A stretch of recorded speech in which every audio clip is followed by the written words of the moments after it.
Hi everyone, welcome to CoinBundle Conversations, where we introduce you to the leading investors and entrepreneurs in the blockchain space so that you can learn how to look at projects, evaluate them properly, and also get invested in the best products out there. So today I'm really excited to welcome Greg Osuri, who's the founder and CEO of Overclock Labs, which is also developing Akash. Greg, welcome. Thanks for joining us. So Greg, let's start from the beginning. I'd love to hear about your story. You're an engineer by training and you've been working in several different leading companies as an engineer. Tell us about your first jump into entrepreneurship and how it felt like and how did you make that decision? My first gig, I think I was 12. I learned how to code very early in life. I was very fortunate.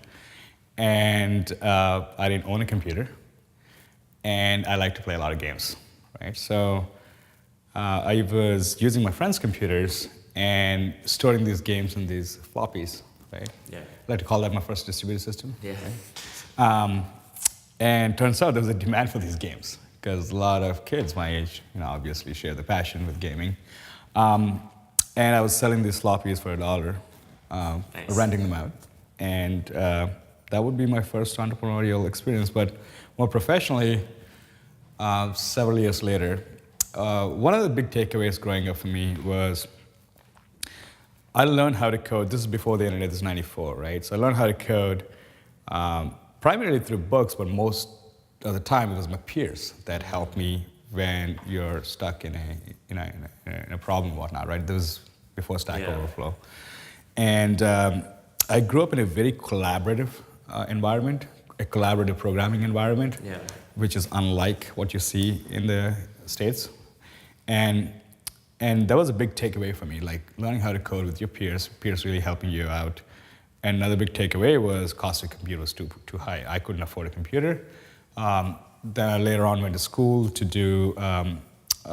get a degree in bioinformatics, and a lot of that has to do with dealing with large data sets, right? So access to computing was very, very, very limited.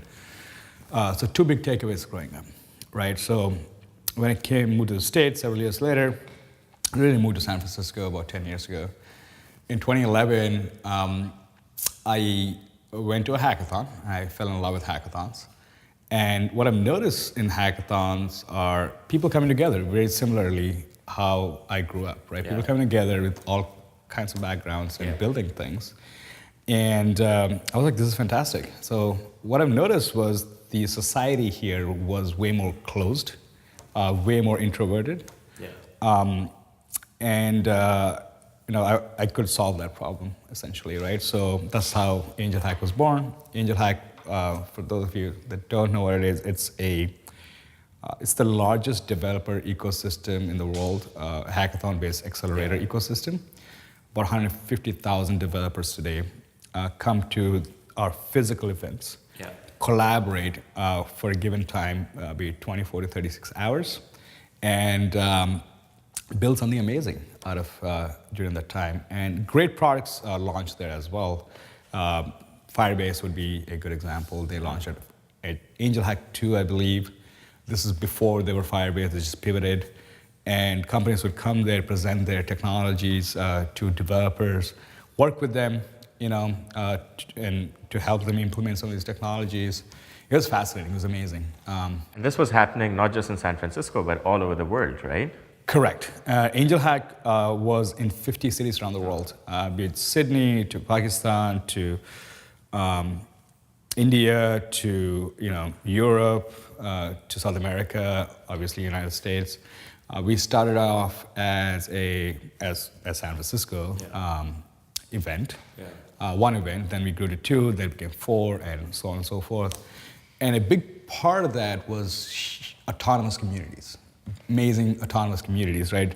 You would have AngelHack Lahore, for example, right? They would have a community locally that would run autonomously. We would support them from here, right? And all the logistics, it was a logistical nightmare if you think about doing 50 events in 50 cities at the same time. And we developed software to help with logistics, be it judging, be it collecting, be it managing team members, whatnot. we built a software called Hackathon.io. So it was a combination of technology along with strong community that kind of gave way for the growth for AngelHack. That's awesome, because even way before you got into the blockchain space, it seems like you're already in this space of building communities and building kind of like almost like a decentralized network of communities that are organizing awesome events. Yeah, and one of my, one of the critical elements of building a blockchain or a decentralized ecosystem is community. There are 6 critical elements, right? So you have the obvious technology, team, and traction, which any startup needs to worry about. On top of that, for a blockchain or a decentralized network, you have the community, the economics, and the regulatory that you need to worry about. So my experience with building large communities certainly helped quite a bit with Akash right now. Yeah. And I've also worked with several high-growth companies in San Francisco and around the world. And before AngelHack, I was primarily working on building marketplaces for ad exchanges, both in buy and sell side. And so building that marketplace experience kind of came to play as well. Yeah. And my open source and my development experience working with critical infrastructure kind of came into play of building Akash, which I believe we'll go into later as to why it matters. Yeah. That's awesome. So now let's, so you built AngelHack, it's a big success. Tell me now about Overclock Labs. How did you come up with the idea? How did you start? And I believe you started it out as a non-blockchain company, and then we'll go into how you discovered blockchain as well. Absolutely. So like I was telling you, like cost of compute was a big problem growing up for me. Access to this compute was almost, negligent, right? And unavailable. And a big part of that, I think, had to do with both, cost of compute, the raw compute, and also the interfaces we designed to access this compute, right? Distributed systems are hard because it's very hard to use the systems. So, and a lot of that came from watching people under stress developing at AngelHack. When you have developers under stress, their natural behavior is crazy, right? Yeah. Like, so it's like you're trying to like build this. You have like 24 hours to build it. You're trying to build it. You're trying to deploy this thing, and all these tools are just like not optimal, right? Being a developer itself, you have an idea as to how to work with cloud infrastructure. So I started like looking into this at AngelHack, like why is this a problem? And unfortunately, I had access to lots of developers that I could go and talk to them. And it was obvious that we need to fix the tooling to make compute easier to access. And second of all, cost. I mean, nobody wanted to build on Amazon, and we had a few large data set companies that use large data sets like big data or machine learning. The cost kept increasing on an annual basis. Right? So, and I'm like, well, we need to solve both this access problem and also cost problem, right? So you just can't solve one problem. So I started working on a few projects to sort of like solve the developer experience in distributed systems. And it started like improving the current existing products like Kubernetes and Docker, which were sort of like just starting to come up like 4 years ago. And I wrote a few libraries that were adopted by these big projects that got me some notoriety when it comes to like recognition in the space. And I wanted to solve the cost problem by tapping into slack capacity. So 85% of server capacity today sits unused, right? Extreme example would be Intuit. Intuit is a company behind TurboTax. Tax day, they run at 97 or so odd percent capacity. Come April 16th, they drop it down to 3 or 4%, right? So you have 362 days of the year, they sit in idle capacity, just not used. This is just an extreme example, right? But this is a common pattern you see with a lot of enterprises because you always had a plan for peak, right? But peak is not all the time, so most of the time you sit in idle power, right? So there's obvious capacity there. On the other hand, anecdotally, cost of compute is super high, but there are studies that take place every year. RightScale being the company that did the study, about 1,200 or 1,500 folks in this group using cloud compute, large enterprises. 76% of them said cloud cost is a problem. The larger the company, the bigger the problem. So it was obvious that you had this, demand that's looking for price relief, and you have the supply that's looking for liquidity, right? And first solution, like any decent company would do, is centralized model. Right? So Overclock Labs was formed 3 years ago. Fortunate to have Crunch Fund as our lead investor, and we were like, well, let's go to these data centers and let's ask them to install our software, our operating system that we built, and let's go to these customers and give them the advantage. Big problem there, trust, right? And the first question we get asked quite a bit, both from investors and also from customers, is, what is the guarantee you're going to be around? So we're going to give you keys to the kingdom, all the critical infrastructure. How long are you going to be around? You're a small startup company in San Francisco. Second, why should we trust your software, which is closed source? We don't know what's going on underneath the hood. It's very risky to put our Coca-Cola to install like our open source, our non-open source operating system in their data centers, right? And third is, how transparent are you? Like, right, what's the chances that you get bought out by Amazon or whatever these things, then you become part of the problem, right? So we thought about this problem quite a bit. We were doing some pilots and whatnot. We were doing, of course, there were customers that obviously needed this cost. They're like, we don't care. We just, as long as you can provide our cost benefit, we're going to use you, right? Then it was just like sudden, and it was like, we got to be decentralized. We got to remove ourselves from the middle. This is too important for the society in general, and the only way to do this is by distributing incentives to all the players with no middlemen. So trust, when it comes to open source, we're fully open source now. The providers that install our agent have the capability to see what's underneath the hood and also make necessary modifications if needed. Second is you don't, trust a brand. You don't put your faith in a brand, but have the certainty of data. Right? So blockchain replaces the faith in a brand, be it Akash or Overclock or Amazon. The certainty of data, we don't need to trust us. Just look at the data. It's all transparent. Everything's on the chain, immutable. They cannot be changed.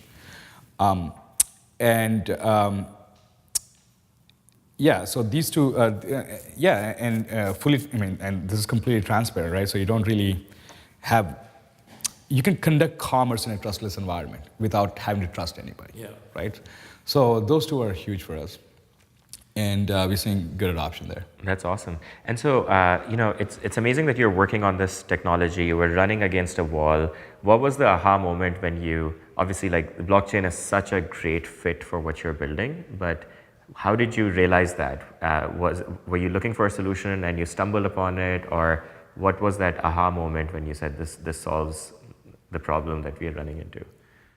It took a while because we were a traditional venture-backed company, and we were in our path to raising a Series A, and it's very hard to, make that jump, and a key element for that is focus, right? 100% focus. So we were focusing on getting big enterprise companies, signing up to the network and whatnot. And the aha moment really came when I started looking at blockchain, because one of the investors, at a bar actually, and we were talking about this marketplace problem that we are trying to deal with, and we were talking about trust. And they were like, have you looked at blockchain? I'm like, no, I'm not. And this is the time when Filecoin was raising a lot of money and all this, right? And I was Bitcoiner a while back, but not from a investor standpoint, but not actually a product standpoint, right? It's a whole different animal. And started really looking and started reading the Ethereum paper and the Bitcoin paper, and the decentralized really rang with me, right? So it really hit me. I'm like, this is the way you build. You got to build an ecosystem. And then the challenges about how do you go about doing that, the community, the technology itself. We were kind of decentralized from the beginning from a technology standpoint. To expand on that, without going into detail, we were using a technology that's similar to what EOS uses today. Right. But we were closed, right? So because we were a cross-cloud solution, that means we need to operate under different clouds. We needed to be fully decentralized so that even the central control unit goes down, the network can survive, right? Right. And we were using an algorithm called Raft for this. So Raft is the consensus behind the delegated proof of stake, the leader election model, right? So we didn't have too much trouble porting the tech to blockchain. Right. So that was a good thing. So my big question was, do we need to rewrite this whole thing to be on blockchain, right? Fortunately, we didn't have to. So the 3 years effort we put into in building this, solving this really hard problem of deploying, we can port that over. And second challenge was like, how do you fundraise, right? Now, obviously we're moving to a model that's completely different from what we began with, fully open source and whatnot. And then, blockchain, unfortunately, is not very hard to fundraise. Yeah. Only thing that's hard is to find the relevant investors, relevant partners that align with your values. And a lot of times you get into situation where people just invest for speculative value. And it's very short-term investors. So it's very careful. You got to vet investors really carefully that you take in. So that's been pretty challenging.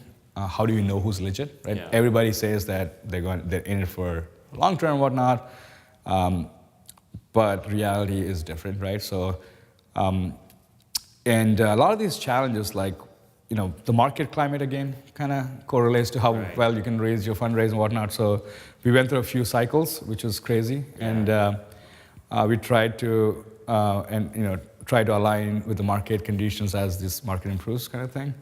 So yeah, it's been a crazy ride. That's great. So want to dive deep into something you said. A lot of our viewers are first-time investors into cryptocurrencies, and there's obviously a lot of excitement around ICOs as both legitimate and illegitimate. What advice would you give to someone who's looking to invest in cryptocurrencies for the first time? What should they look for in a project before they decide to participate in it or not? It's very hard to look at a token and be like, what is the token actually going to do, right? There are 3 use cases for a token, I would think. Store of value, measurement value, and exchange of value. If it's a better store of value than the alternative, and if there's a limited supply of that tokens, it is deflationary. So only way it can do is go up, right? Bitcoin, for example. Bitcoin is replacing as the ultimate store of value, taking away from gold and a lot of other assets that people are used to, right? A good example would be, I'm seeing a lot of activity in Saudi Arabia or Middle East in general moving to crypto because they lost trust in the government. Recently, there was a power change and the prince jails in the Ritz for 7 days and all the oligarchs, and it's freeze all the assets, right? Like, what better way to protect your assets other than to take away control from the government, right? A lot of these trades are happening over the counter, not on exchanges. That's why the Bitcoin price is not reflecting. Yeah. But we do know that when the demand goes up on the exchange, the retail market, the price goes up because a lot of these folks are just holding on as a true store of value. Makes sense. Yeah. Bitcoin, I would invest. And second is exchange of value, right? That is we haven't quite solved that problem yet. I'm yet to see coins like Basis and all these trying to solve the problem, right? Unfortunately, in order to have a decent exchange of value, we cannot be deflationary. I mean, the whole limited supply thing doesn't work because you have to use this as currency, right? But then there are complicated models around how do you provide investor value, right? Obviously, investors are buying in to get to higher return of investment, right? There are innovative models there, so someone needs to really look into this model and see if this makes sense. There's a lot of models today are ultimate store of values, right? Like, even though you start off as an exchange of value, limited supply will go to the store of value. Now one might look and be like, well, how long am I going to hold this token, right? Am I going to, really need to know what your position is on this token, right? So if you're doing a short or you're doing a long, I mean, both are, legitimate strategies, right? I normally invest in companies that have strong teams, very, very strong teams that have relevant experience, just like any startup. So look at team traction and technology, right? So is this team the right team to build the solution they're building? Token economics, I feel like, can be worked out as you evolve, because it would be really hard to find somebody that just started off with an amazing economic model. I mean, there are projects that do that, but I would cut slack on that, right?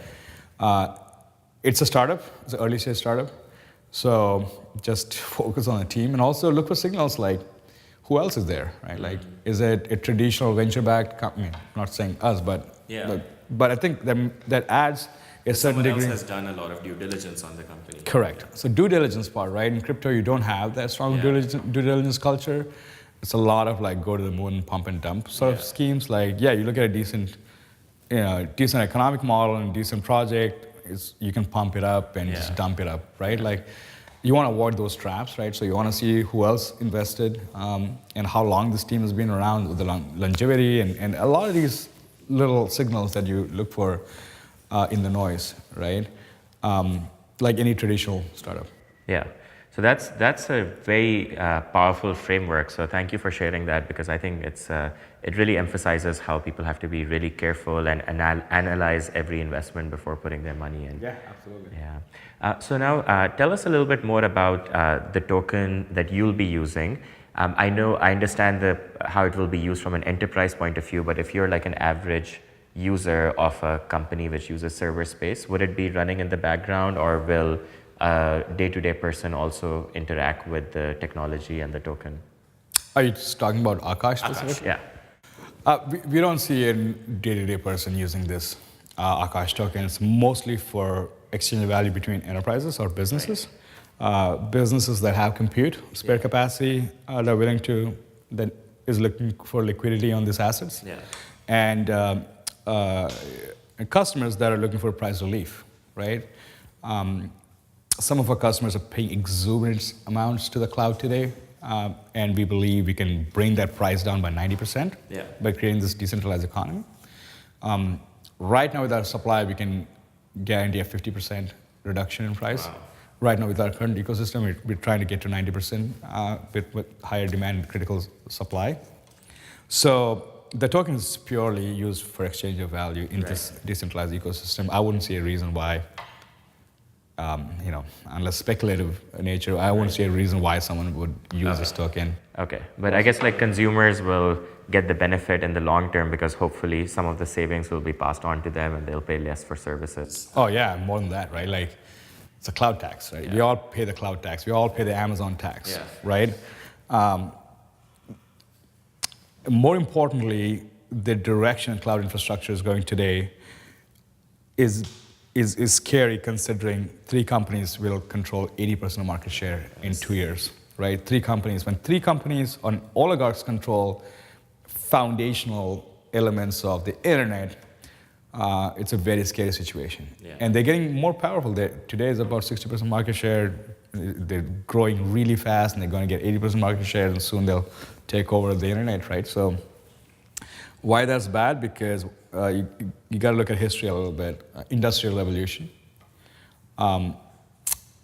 We had U.S. Steel, which was leading Industrial revolution was very, very important for society, right? I mean, without Industrial revolution, we wouldn't be where we are, but the side effects were verticalization. So you have U.S. Steel that controlled a decent portion of the ecosystem, I think 60% of the trade, right? So it controlled the miner networks to the shovel designs to a whole lot of things. So they dictated the entire ecosystem. One company can do that, right? Like that's what's happening today with IT spend. So 67% of IT spend on hardware is done by 3 big companies. Wow. So they design special chips for them and all that. So when you have like 3 companies controlling and saying what's the future going to look like, that's going to affect all of us in the long term. Yeah. In the short term, today is just cost. Yeah. Right? That gets passed on to the customer, right? Ultimately.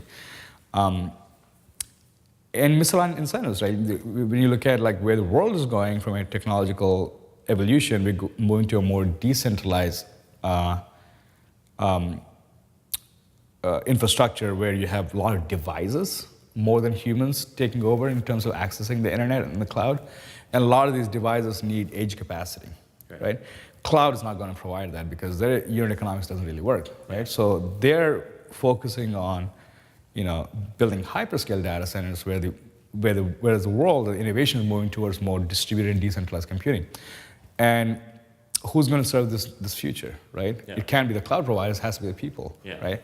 So it's very important to take back the control of the foundational element of society back from the oligarchs and give it to the people. Yeah.